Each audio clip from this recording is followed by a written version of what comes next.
AI-aikakaudella ei riitä, että sä oot ihminen, vaan sisällössä pitää tulla myös persoona esille. Mun suosikkiteknologiatoimittaja Joanna Stern aloitti vastikään oman YouTube-kanavan. Ensimmäisessä videossaan Joanna haastattelee YouTuben veteraania Casey Neistatia. Tässä videossa oli yksi sellainen pointti, jonka mä haluan jakaa myös teille kaikille. Not to speak in platitudes, but like you have to do what's true to you.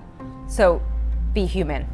Be me, genuinely like me as a human. Being human's not enough. You have to only be you. There's 8 billion other humans out there. What do you have to offer me? And only you have that.